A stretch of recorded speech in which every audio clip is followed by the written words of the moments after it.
नमस्कार, स्वागत है आपका। आप देख रहे हैं गुड न्यूज टुडे। आपके साथ मैं हूं रेखा कड़ाकोटी और वक्त हो गया है आपके खास कार्यक्रम गुड लक टुडे का, जहां पर स्टूडियो में मेरे साथ मौजूद होते हैं पंडित शैलेंद्र पांडे जी। बहुत बहुत स्वागत है पंडित जी आपका इस खास शो में। नमस्कार। तो कार्यक्रम में आज हम बात करेंगे कंसंट्रेशन की, और ख़ासतौर से उन बच्चों के बारे में हम आपको उपाय बताने जा रहे हैं जो कि कंसंट्रेट नहीं कर पाते हैं पढ़ने में और पढ़ाई में उनका मन नहीं लगता। तो कुछ ऐसे उपाय आज पंडित जी आपको बताएंगे जिससे कि आपके बच्चों का भी पढ़ाई में मन लग सके, और साथ ही साथ ये भी बताएंगे कि कौन से ग्रह इसके लिए जिम्मेदार होते हैं। लेकिन उससे पहले गुड लक मंत्र जान लेते हैं।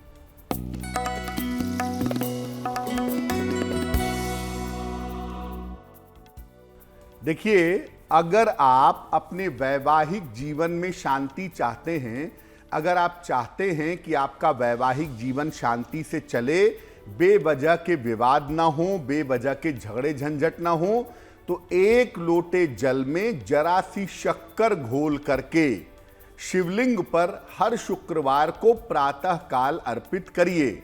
अपने घर में एक लोटा जल लीजिए, उसमें जरा सी शक्कर घोलिए और वो जल ले जाकर के शिवलिंग पर सुबह के समय शुक्रवार को शिवलिंग पर अर्पित करके प्रार्थना करिए।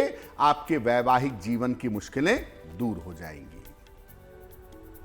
तो चलिए, तो उपाय और मंत्र पंडित जी ने आपको दिया है जिसके जरिए आप भी अपनी किस्मत चमका सकते हैं, खासतौर से जो विवाहित लोग हैं। फिलहाल आगे बढ़ते हुए 9 सितंबर का पंचांग अब जान लेते हैं।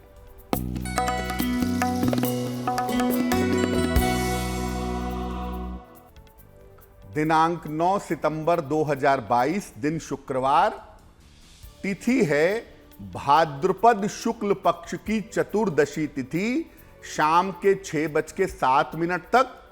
नक्षत्र है धनिष्ठा नक्षत्र, सुबह के 11:35 तक।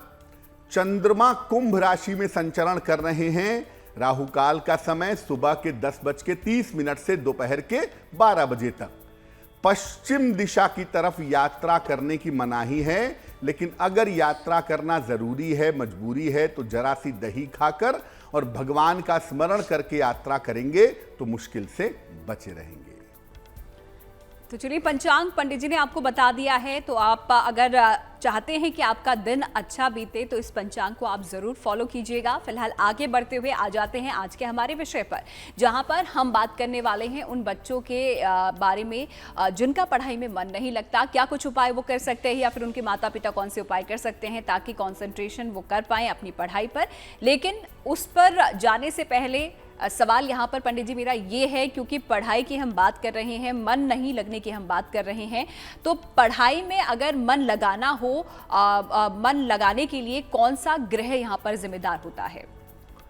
देखिए, हम आज आपको बताएंगे कि अगर आप छात्र हैं, विद्यार्थी हैं, स्टूडेंट हैं, तो क्या करें ऐसे उपाय, किन बातों का ध्यान रखें कि पढ़ाई में ज़्यादा मन लग सके, ज़्यादा फोकस आप हो सके। पढ़ाई में मन लगाने के लिए कौन से ग्रह जिम्मेदार होते हैं? इसके लिए सबसे बड़ी भूमिका होती है चंद्रमा की और बुध की। चंद्र और बुध सबसे ज्यादा बड़ी भूमिका निभाते हैं जब बात आती है पढ़ाई में मन लगाने की। इसके बाद पढ़ाई में मन लगाने के अलावा आपका कॉन्फिडेंस कैसा है, आपकी मेहनत कैसी है, उसके लिए सूर्य और मंगल की स्थिति देखी जाती है। किसी भी कुंडली का चौथा और 5वां भाव बहुत ज्यादा महत्वपूर्ण होता है आपके मन को लगाने में, आपके मन को एक जगह पर स्थिर करने में। और आप क्या खाते पीते हैं, आपका खान पान कैसा है, आपकी सराउंडिंग कैसी है, आपका एटमॉस्फेयर कैसा है, आपका परिवेश कैसा है, ये भी आपके मन को पढ़ाई में लगाने में भूमिका निभाता है। इन सब को देख करके आप ये जान सकते हैं कि व्यक्ति का मन पढ़ाई में लगता है या नहीं लगता है, और अगर मन पढ़ाई में नहीं लगता है तो किस तरह के उपाय करने चाहिए, किन बातों का ध्यान रखना चाहिए। देखिए, चंद्रमा और बुध आपके मन और बुद्धि को कंट्रोल करते हैं। आपका मन पढ़ने का है या नहीं, कम समय में आप ज्यादा पढ़ पाते हैं, कम समय में आप ज्यादा रिस्पॉन्स कर पाते हैं, ये बुध है। और सूर्य मंगल आपके कॉन्फिडेंस को, आपकी मेहनत को बताते हैं। तो पढ़ाई में मन लगाने के लिए चंद्रमा, बुध, सूर्य और मंगल की भूमिका होती है। और इसके अलावा आपके रहने का माहौल कैसा है और आपका खान पान कैसा है, इसका भी रोल बहुत ज्यादा दिखाई देता है। तो कौन से ग्रह यहाँ पर जिम्मेदार होते हैं कंसंट्रेशन के लिए, मन लगाने के लिए, और किस तरीके से चंद्र और बुध का पंडित जी ने यहाँ पर जिक्र किया, और साथ ही साथ खान पान भी काफ़ी बड़ी वजह बन सकता है। आप किस तरीके का खाना खाते हैं वो डिसाइड करता है कि आप मन लगा पाते हैं या नहीं। फिलहाल आगे इस पर चर्चा हम करेंगे, लेकिन फिलहाल राशियों पर नजर आ लेते हैं और देख लेते हैं मेष, वृष और मिथुन राशि का दैनिक राशिफल।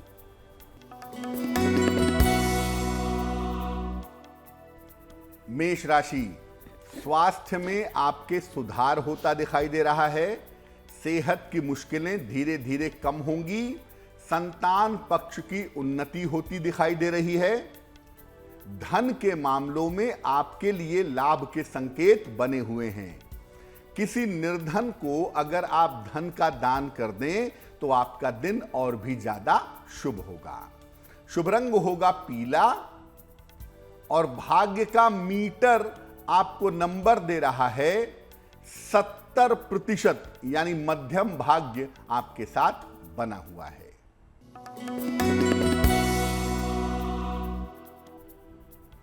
वृषभ राशि, करियर में आपके लिए लाभ के योग बन रहे हैं। नए काम में आपको लाभ होगा, ऐसी संभावना दिख रही है। संपत्ति संबंधी काम भी इस समय आपके बन जाएंगे। खाने पीने की चीज का अगर आप दान कर दें तो आपका दिन और भी ज्यादा बेहतर होगा और भी ज्यादा शुभ होगा। शुभ रंग होगा आसमानी और भाग्य का मीटर आपको नंबर दे रहा है 80%, यानी बहुत अच्छा भाग्य आपके साथ बना हुआ है।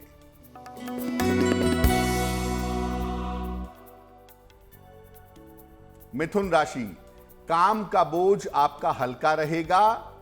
नौकरी की तमाम समस्याएं आपकी हल होंगी। दौड़ भाग आपकी थोड़ी सी इस समय बढ़ी रहेगी। भगवान शिव को अगर आप जल अर्पित कर दें तो आपका दिन और भी ज्यादा शुभ होगा। शुभ रंग होगा नीला और भाग्य का मीटर आपको नंबर दे रहा है 75%, यानी उत्तम भाग्य आपके साथ बना हुआ है। तो चलिए, मेष, वृष और मिथुन राशि के बारे में तो यहाँ पर पंडित जी ने हमको बता दिया है कि आप लोगों का दिन कैसा बीतने वाला है। आगे बाकी राशियों का हाल भी हम उनसे जानेंगे, लेकिन कार्यक्रम को आगे बढ़ाए उससे पहले वक्त है हमारे आप लोगों के ईमेल्स लेने का, और देख लेते हैं आज का जो ये पहला ईमेल है वो हमें किसने भेजा है। पंडित जी,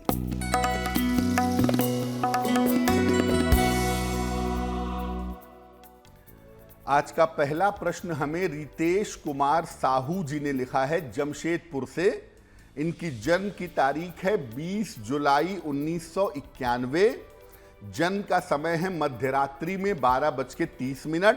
जन्म स्थान है जमशेदपुर, झारखंड।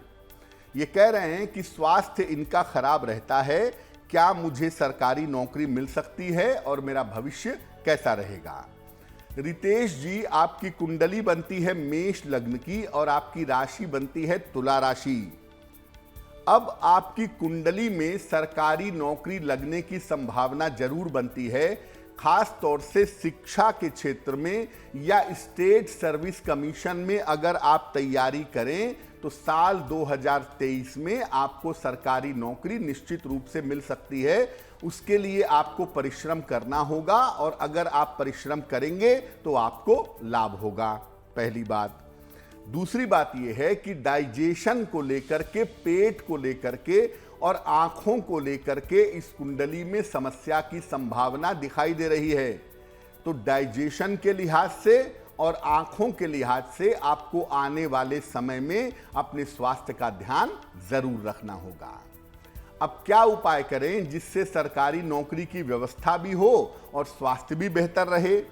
इसके लिए आप एक माणिक्य बनवा के पहन लें, रूबी। इसका वजन होगा लगभग 6 से 8 रत्ती।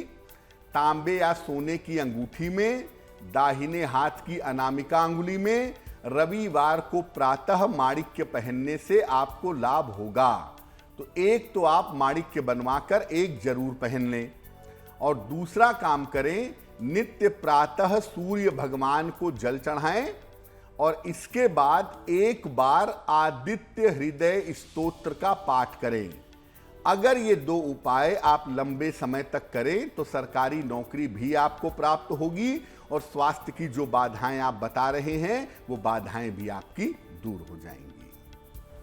तो चलिए, दर्शक का जवाब तो पंडित जी ने दे दिया है, लेकिन अगर आप भी हमें देख रहे हैं, कुछ पूछना चाहते हैं पंडित जी से, कोई सवाल है आपके, तो हमें लिख भेजिए। हमारी ईमेल आईडी आपकी स्क्रीन पर नजर आ रही है। आपसे कुछ ही देर पहले सवाल हमने यहाँ पर पंडित जी से किया था कि किस तरीके से कॉन्सेंट्रेशन यहाँ पर हम कर सकते हैं, कौन से गृह जिम्मेदार होते हैं। तो पंडित जी, आपने जिक्र किया था कि खान पान बहुत महत्वपूर्ण होता है इस दौरान। तो हम क्या खा रहे हैं, हम क्या पी रहे हैं, ये डिसाइड करता है कि हम कॉन्सेंट्रेट कर पा रहे हैं कि नहीं कर पा रहे हैं। तो खान पान में किस प्रकार के बदलाव यहाँ पर किए जाए कि हम कंसंट्रेट अच्छे से यहां पर कर पाए पढ़ाई में?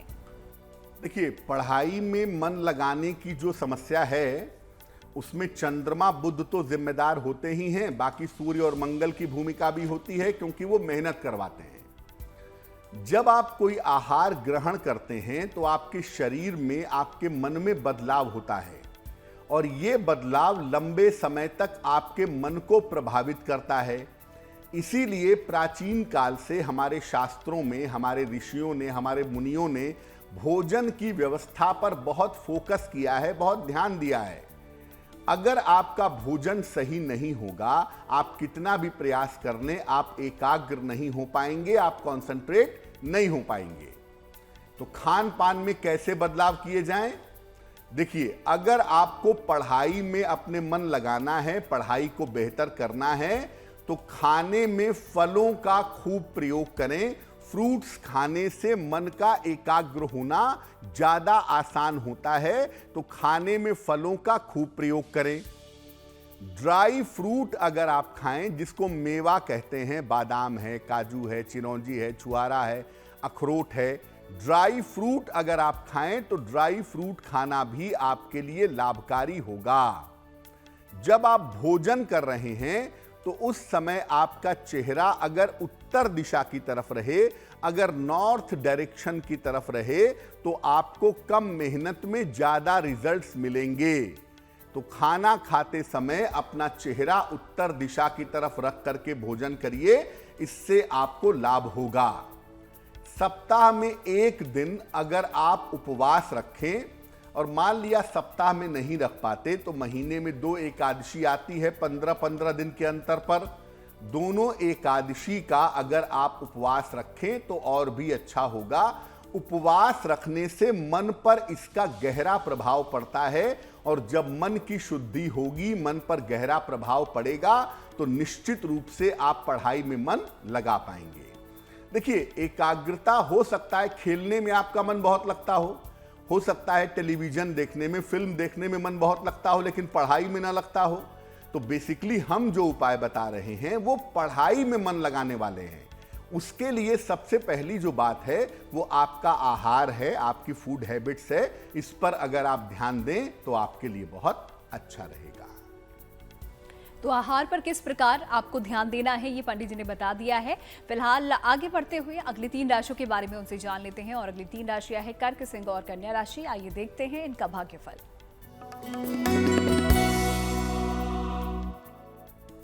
कर्क राशि, बेवजह का तनाव आपके मन को परेशान कर सकता है, चिंताएं हो सकती हैं।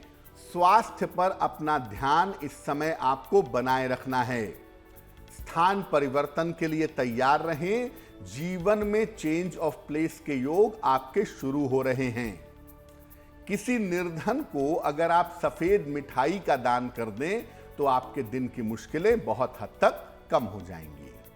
शुभ रंग होगा सुनहरा और भाग्य का मीटर आपको नंबर दे रहा है 60%, यानी मेहनत ज्यादा होगी, भाग्य थोड़ा कम रहेगा।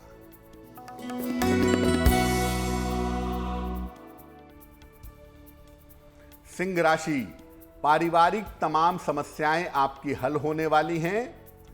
स्वास्थ्य में आपके सुधार होता दिख रहा है। मानसिक चिंताएं बहुत हद तक आपकी कम होंगी।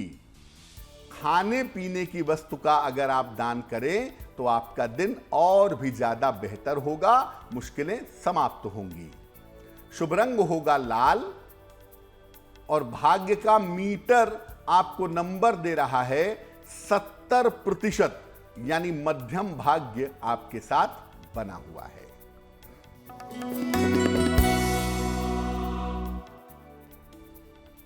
कन्या राशि, धन लाभ के योग आपके लिए दिखाई दे रहे हैं। काम की अधिकता से इस समय आपको परेशानी हो सकती है और इस समय आपको अपने रिश्तों का भी थोड़ा ध्यान बनाए रखना है, क्योंकि रिश्तों में दिक्कतें इस समय दिखाई दे रही हैं। किसी निर्धन को अगर आप धन का दान कर दें तो आपका दिन बेहतर होगा, दिन की मुश्किलें कम होंगी।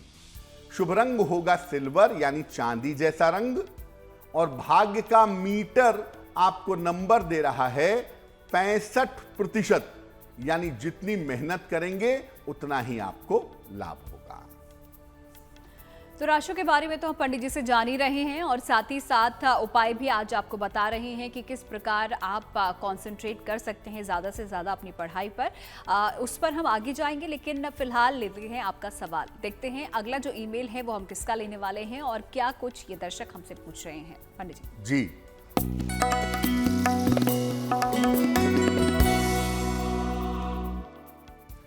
अगला प्रश्न देवराज जी ने हमें लिखा है, उदयपुर से लिखते हैं ये। इनकी जन्म की तारीख है 3 जनवरी 2001, जन्म का समय है 6:35 शाम को, जन्म स्थान है उदयपुर राजस्थान। ये लिख रहे हैं कि मैं बीकॉम पूरा करने वाला हूं, तो बीकॉम पूरा करने के बाद मुझे किस क्षेत्र में जाना चाहिए और मेरा स्वास्थ्य कैसा रहेगा।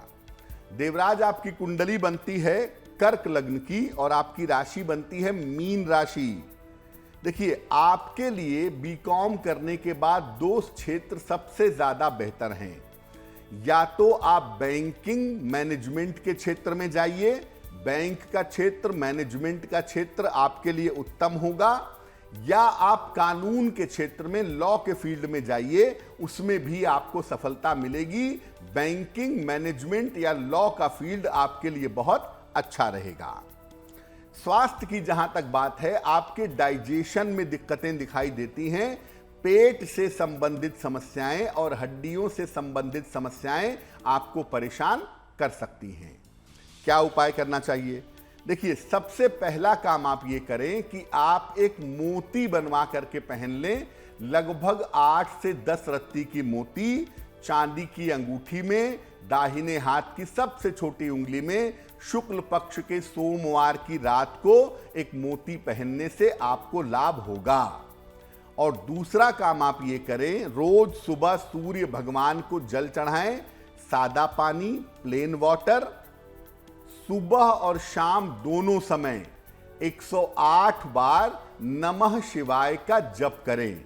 अगर ये उपाय आप करते हैं तो इससे आपके स्वास्थ्य में सुधार होगा। और फिर मैं कहूंगा कि बैंक की तरफ, मैनेजमेंट की तरफ या कानून की तरफ जाने का प्रयास करिए, उसमें आपके करियर में सफलता मिलने की संभावनाएं अच्छी दिखाई दे रही हैं। तो चलिए, आप लोगों के सवाल तो हम ले ही रहे हैं, आगे और भी जो ईमेल्स हमें आते हैं उनके जवाब हम यहाँ पर देने की कोशिश करेंगे कार्यक्रम में, लेकिन फिलहाल आते हैं अब अगले सवाल पर।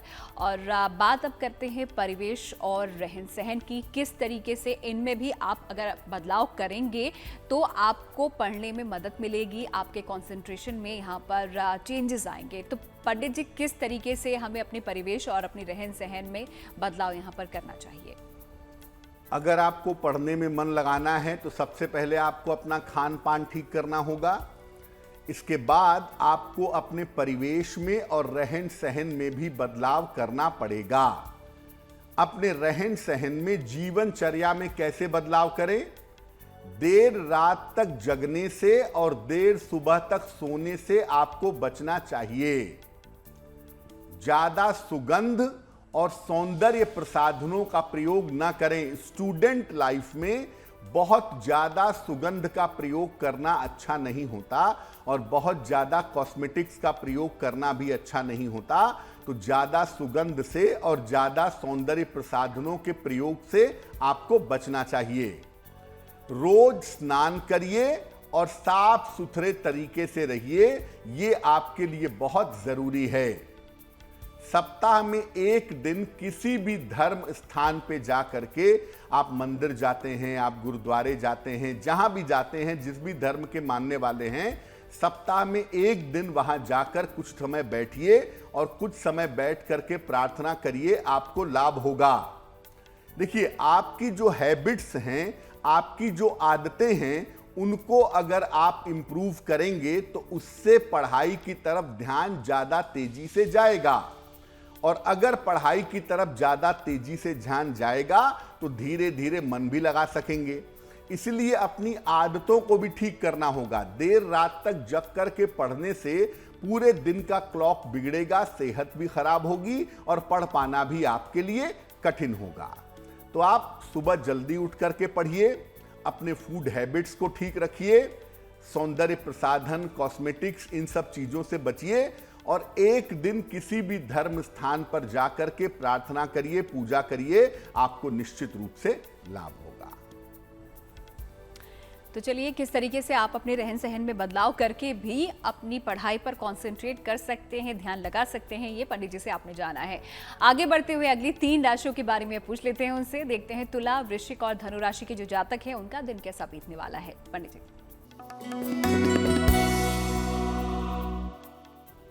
तुला राशि, नया वाहन खरीद सकते हैं।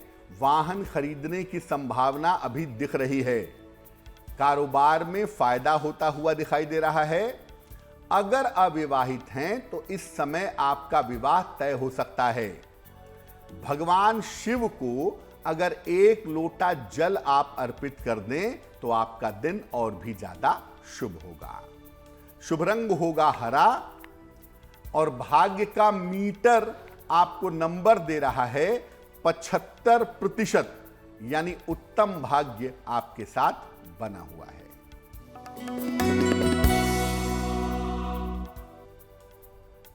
वृश्चिक राशि, स्वास्थ्य का अपने बहुत ध्यान रखना है आपको। काम के मामले में किसी तरह की जल्दबाजी मत करिएगा। निर्णयों में अपनी सावधानी बनाए रखेंगे। किसी निर्धन को सफेद मिठाई का दान करें तो आपके दिन की मुश्किलें निश्चित रूप से कम होंगी, तनाव थोड़ा घट जाएगा। शुभ रंग होगा सफेद और भाग्य का मीटर आपको नंबर दे रहा है 60%, यानी मेहनत ज्यादा होगी, भाग्य थोड़ा कम रहेगा।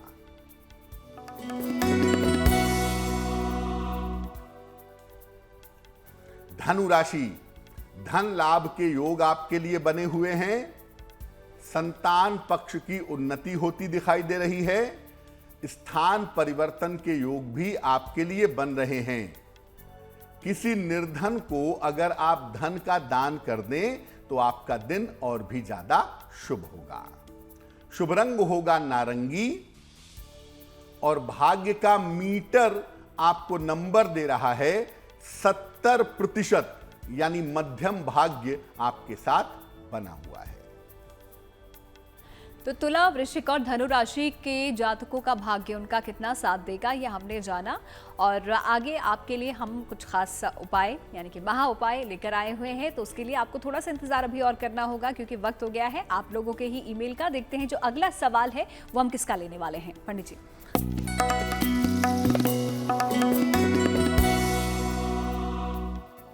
अगला प्रश्न है प्रियांशु नेगी का, कोट द्वार से लिखते हैं ये। इनकी जन्म की तारीख है 14 जनवरी 2001। जन्म का समय है 11:20 प्रातः।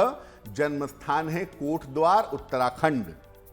ये पूछ रहे हैं कि मैं पुलिस की नौकरी में जाना चाहता हूं, क्या मुझे पुलिस की नौकरी मिल पाएगी? मेरी कुंडली में सरकारी नौकरी का योग बनता है या नहीं बनता है? हिमांशु, आपकी कुंडली बनती है मीन लग्न की और आपकी राशि बनती है कन्या। देखिए, आपकी कुंडली में सरकारी नौकरी की संभावनाएं प्रबल हैं। दो समय है सरकारी नौकरी प्राप्त करने का, वर्ष 2023 में और वर्ष 2025 में। तो आप अपनी तरफ से सरकारी नौकरी की तैयारी करें और अगर ठीक से तैयारी करते हैं तो पुलिस विभाग में आपको सरकारी नौकरी मिल सकती है। 2023 और 2025 उसके लिए आपका उत्तम समय है, पहली बात। दूसरी बात यह है कि आपकी कुंडली में स्वास्थ्य की स्थिति अच्छी नहीं दिखाई दे रही है, तो थोड़ा सा अपने स्वास्थ्य का भी ध्यान रखें और छोटी छोटी बातों पर तनाव पालने से बचाव करें। क्या उपाय करेंगे अपने बेहतर नौकरी के लिए, अपने बेहतर स्वास्थ्य के लिए? एक मोती बनवा के पहनिए, लगभग 10-12 रत्ती की मोती चांदी की अंगूठी में, दाहिने हाथ की सबसे छोटी उंगली में। शुक्ल पक्ष के सोमवार की रात को मोती पहनने से आपको लाभ होगा। तो आप एक मोती बनवा के जरूर पहन लें। और दूसरा काम करें, सुबह और शाम प्रेम से बैठ करके किसी एक स्थान पर श्रद्धा पूर्वक सुबह शाम एक एक बार हनुमान चालीसा का पाठ करिएगा। जितना आप हनुमान जी की उपासना करेंगे, जितनी आप उनसे प्रार्थना करेंगे, उतना ही ज्यादा आपके लिए बेहतर होगा। उससे सफलता मिलने की संभावनाएं आपके लिए बढ़ जाएंगी।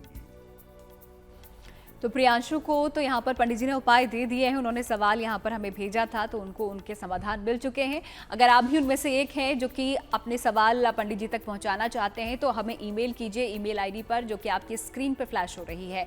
आगे बढ़ते हैं और अब आ जाते हैं उपायों पर। ज्योतिषी उपाय यहाँ पर क्या कर सकते हैं कि आप अपनी पढ़ाई में कॉन्सेंट्रेट कर पाएँ, आइए जानते हैं पंडित जी।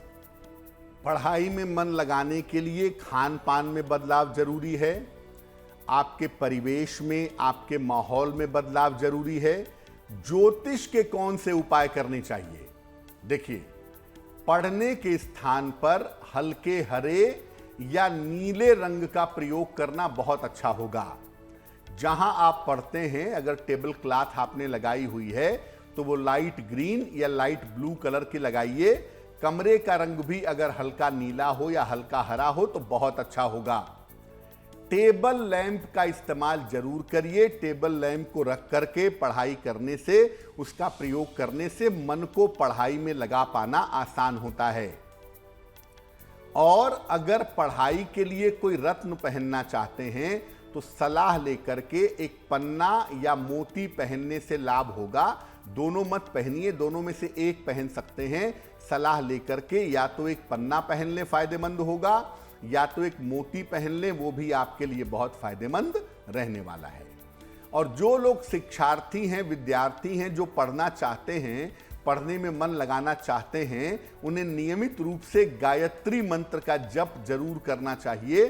27 बार सुबह और 27 बार शाम को आप शांति से बैठ करके गायत्री मंत्र पढ़िए। आपकी याद करने की क्षमता, चीजों को समझने की क्षमता, शिक्षा में मन लगाने की क्षमता में वृद्धि होगी। गायत्री मंत्र एक ऐसा मंत्र है जो मन की रिपेयरिंग कर देता है। इसीलिए जब आप गायत्री मंत्र पढ़ करके सुबह शाम प्रार्थना करेंगे और गायत्री मंत्र नियमित रूप से अपने जीवन में शामिल करेंगे तो इससे आपको लाभ जरूर होगा। तो आप भी अगर मन लगाना चाहते हैं अपनी पढ़ाई में तो गायत्री मंत्र का जप आप भी कर सकते हैं, जैसा कि पंडित जी ने आपको बताया ये खास उपाय। आगे बढ़ते हैं और अब आखिरी 3 राशियों के बारे में भी उनसे जान लेते हैं। और आखिरी 3 राशि हमारी मकर, कुंभ और मीन राशि। आइए देखते हैं इन राशि के जो लोग हैं उनका दिन कैसा बीतने वाला है। पंडित जी। मकर राशि, धन लाभ के उत्तम योग आपके लिए दिखाई दे रहे हैं। इस समय धन की प्राप्ति आसानी से हो पाएगी। पारिवारिक समस्याएं आपकी निश्चित रूप से हल होंगी इस समय, और आपको करियर में सफलता की प्राप्ति भी अवश्य होगी। किसी निर्धन व्यक्ति को अगर आप धन का दान कर दें तो आपके दिन की मुश्किलें कम होंगी, दिन आपका और भी अच्छा होगा। शुभ रंग होगा क्रीम और भाग्य का मीटर आपको नंबर दे रहा है 80%, यानी बहुत अच्छा भाग्य आपके साथ जुड़ा हुआ है।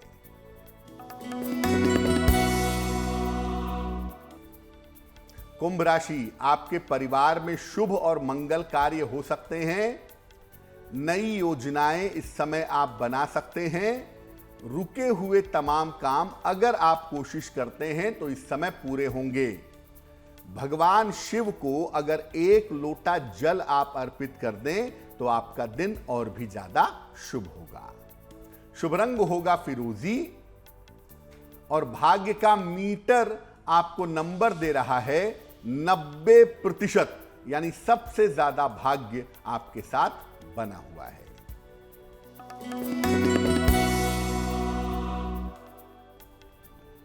मीन राशि, काम का दबाव आपको परेशान कर सकता है, काम का दबाव बढ़ सकता है, बेवजह की चिंता हो सकती है आपको। खान पान में इस समय सावधानी बनाए रखिएगा।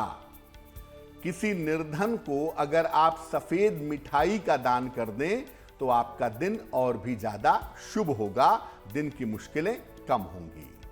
शुभ रंग होगा सफेद और भाग्य का मीटर आपको नंबर दे रहा है 60%, यानी मेहनत ज्यादा होगी, भाग्य थोड़ा कम रहेगा।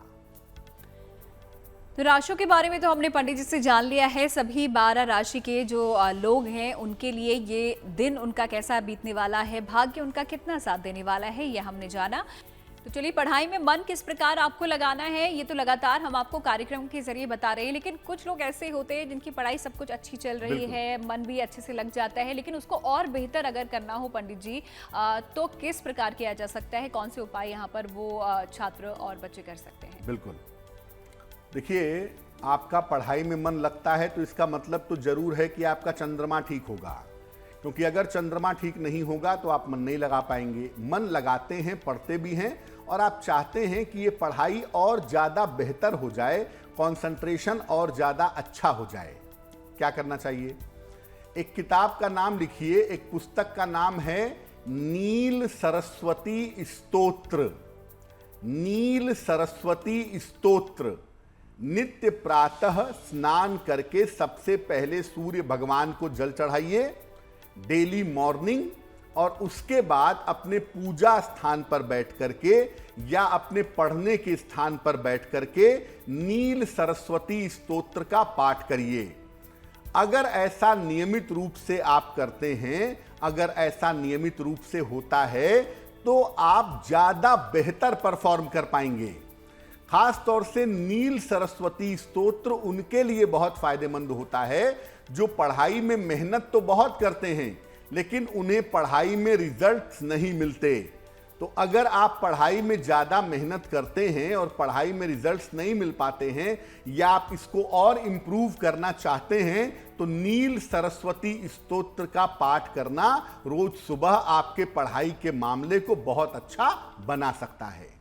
और एक बात, जैसा हमने आपको बताया कि देखिए, खान पान बड़ा महत्वपूर्ण है, इसलिए खान पान को जितना शुद्ध रखेंगे, जितना सात्विक रखेंगे, थोड़ा समय पूजा उपासना में देंगे और बाकी समय पढ़ाई में देंगे तो आपकी परफॉर्मेंस बहुत बढ़िया होगी और आप बहुत अच्छी तरह से पढ़ाई में सफलता पा सकेंगे। आगे बढ़े उससे पहले आज का आखिरी ईमेल भी हम ले लेते हैं, देखते हैं जो आखिरी ईमेल है किसने हमें सवाल भेजा है, क्या कुछ वो पूछना चाहते हैं और समाधान क्या पंडित जी उनके लिए लेकर आए हैं। जी,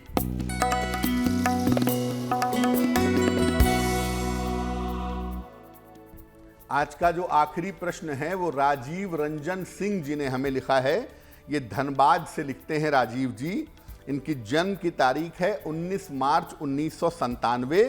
जन्म का समय है 7:30 सवेरे। जन्म स्थान है नेमतपुर, पश्चिम बंगाल। ये लिख रहे हैं कि मैं MBA करना चाहता हूँ, MBA के लिए तैयारी कर रहा हूँ, क्या मेरा MBA करना सही होगा? दूसरा पूछ रहे हैं कि मेरा जीवन और मेरा भविष्य कैसा रहेगा। राजीव भाई, आपकी कुंडली बनती है मेष लग्न की और आपकी राशि बनती है कर्क राशि। देखिए, MBA में जाने का जो आपका निर्णय है वो निर्णय बिल्कुल ठीक है और अगर आप अभी तैयारी करते हैं तो इस साल के आखिरी में या अगले साल की शुरुआत में किसी बहुत अच्छे कॉलेज में आपका एडमिशन हो सकता है और वहां से आप MBA कर सकते हैं। पहली बात। दूसरी बात यह है कि इस कुंडली में भविष्य अच्छा है, एमबीए करने के बाद भविष्य में आप विदेश भी जाएंगे और विदेश जाकर के नौकरी भी करेंगे, ये संभावना आपके ग्रहों में, आपके सितारों में दिखाई देती है। अब इस कुंडली की समस्या ये है कि दिमाग तो अच्छा है लेकिन मन कॉन्सेंट्रेट नहीं होता, मन बहुत ज्यादा चंचल होता है, इसीलिए जितनी सफलता करियर में या शिक्षा में मिलनी चाहिए उतनी नहीं मिल पाती है। तो आप ऐसा करें, एक माणिक्य बनवा के पहन लें, लगभग 6 से 8 रत्ती का माणिक्य तांबे या सोने की अंगूठी में, दाहिने हाथ की अनामिका अंगुली में, रविवार को सवेरे एक माणिक्य पहनने से आपको लाभ होगा। तो पहला काम तो आप यही करें कि एक माणिक्य बनवा करके आप जरूर पहन लें। दूसरा काम करें, सुबह और शाम दोनों समय 9 बार या 27 बार गायत्री मंत्र का जप करें, ताकि आपका मन ज्यादा एकाग्र हो सके, सही रास्ते पर चल सके और सही सफलता मिल सके। वाहन चलाने में हमेशा सावधानी रखेंगे और खान पान के मामले में बिल्कुल भी लापरवाही कभी भी नहीं करेंगे। तो धनबाद से हमारे दर्शक राजीव थे जिन्होंने अपना सवाल पंडित जी तक पहुंचाया था ईमेल के जरिए, और उनका समाधान यहां पर पंडित जी ने दे दिया है। तो अगर आपको भी अपना सवाल हम तक पहुंचाना है तो ईमेल आपके सामने है, इस ईमेल पर आप अपना सवाल भेज दीजिए। आगे बढ़ते हैं और अब जानते हैं पंडित जी से उनके बारे में, जिनका जन्मदिन आता है 9 सितंबर को, उनके लिए साल कैसा रहेगा।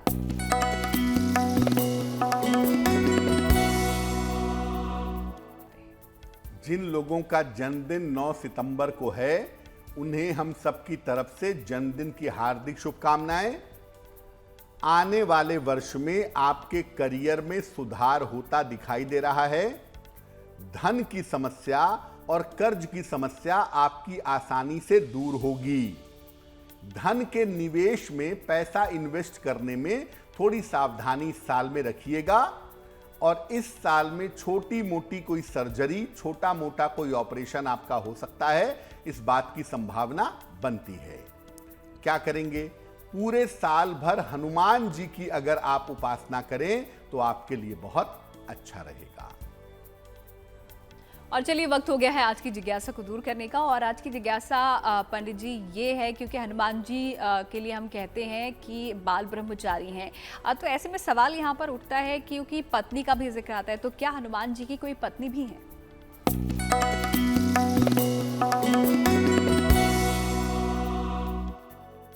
देखिए, जैसा कि रेखा ने कहा वो बात बिल्कुल ठीक है कि वैसे तो हनुमान जी ब्रह्मचारी और अविवाहित माने जाते हैं, लेकिन कई स्थानों पर यह भी मान्यता है कि हनुमान जी का विवाह भी हुआ था।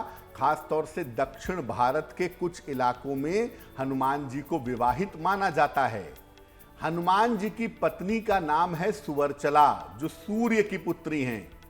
ऐसा कहा जाता है कि विशेष ज्ञान प्राप्त करने के लिए और विशेष तरीके से शास्त्र समझने के लिए एक ऐसी स्थिति आई थी जब हनुमान जी को सुवर्चला से विवाह करना पड़ा था, लेकिन बाद में वो अपनी तपस्या में लीन हो गई और हनुमान जी अपनी राम भक्ति में लीन हो गए। लेकिन ये मान्यता ज्यादातर दक्षिण भारत में है कि हनुमान जी की पत्नी है, अन्यथा सामान्यतः यही माना जाता है कि हनुमान जी बाल ब्रह्मचारी हैं और हनुमान जी अविवाहित हैं। तो चलिए, यहाँ पर जो जिज्ञासा हमारी थी आज की, उसे पंडित जी ने यहाँ पर दूर कर दिया है। अब आगे बढ़ते हैं और शुभ पहर उनसे जान लेते हैं कि क्या है शुक्रवार 9 सितंबर का शुभ पहर।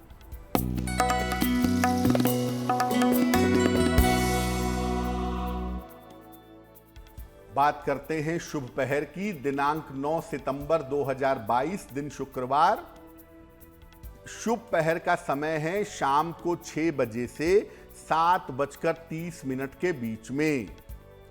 इस समय में माता लक्ष्मी की कपूर से आरती करिए। अगर कोई धन संबंधी मुश्किल है, अगर कोई धन संबंधी समस्या है, तो वो समस्या आपकी दूर होगी। लेकिन करेंगे शुभ पहर में ही, और वो समय होगा 9 सितंबर शुक्रवार को शाम को 6 बजे से 7:30 के बीच में। और चलिए, अब आते हैं आपकी राशि पर, यानी कि गुड लक राशि। और संतान के बारे में आजकल हम जिक्र कर रहे हैं गुड लक राशि में, तो पंडित जी आज कौन सी राशि के बारे में आज हमें बता रहे हैं?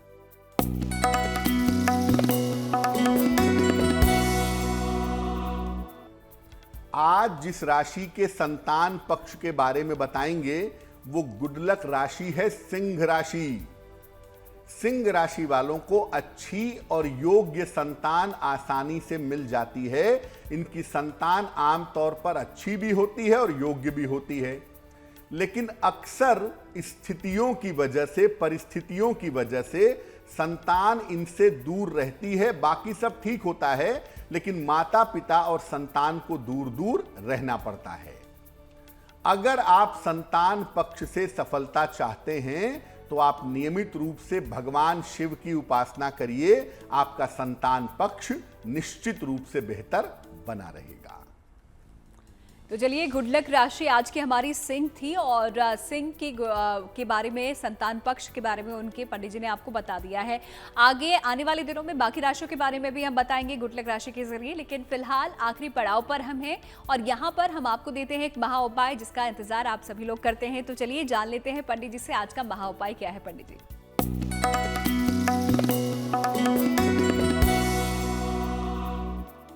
बहुत बार कुछ लोग ऐसे होते हैं जिनका मन हमेशा अशांत रहता है, हमेशा बुझा बुझा रहता है, अच्छा फील नहीं करते, बेवजह तनाव रहता है।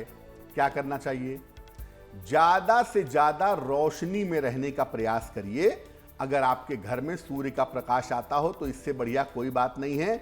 नहीं तो अपने घर में ज़्यादा रोशनी का इस्तेमाल करिए। ज़्यादा से ज़्यादा गायत्री मंत्र का जप करिए। खाते पीते, चलते फिरते, उठते बैठते गायत्री मंत्र पढ़ते रहिए। मैं हमेशा कहता हूँ कि गायत्री मंत्र से मन की रिपेयरिंग हो जाती है। तो ज़्यादा से ज़्यादा गायत्री मंत्र का जप करें। नियमित रूप से अगर चंदन की सुगंध का आप प्रयोग करें, और कोई खुशबू नहीं, नियमित रूप से चंदन की सुगंध का प्रयोग करें सुबह शाम दोनों समय, तो निश्चित रूप से आपके मन की जो उदासी है, आपके मन का जो अवसाद है, आपके मन का जो डिप्रेशन है, वो निश्चित रूप से दूर हो जाएगा। तो इस महा उपाय के लिए पंडित जी आपका बहुत बहुत शुक्रिया, और साथ ही साथ उन माता पिता को उपाय बताने के लिए जिनके बच्चों का मन पढ़ाई में नहीं लग पाता, किस तरीके से वो कुछ खास उपाय करके ये कर सकते हैं। आपका बहुत बहुत शुक्रिया, धन्यवाद। तो गुड लक टुडे में आज के लिए फिलहाल इतना ही। फिर होंगे आपके सामने हाजिर, लेकिन तब तक के लिए अच्छी खबरों के लिए आप बने रहिए गुड न्यूज़ टुडे के साथ।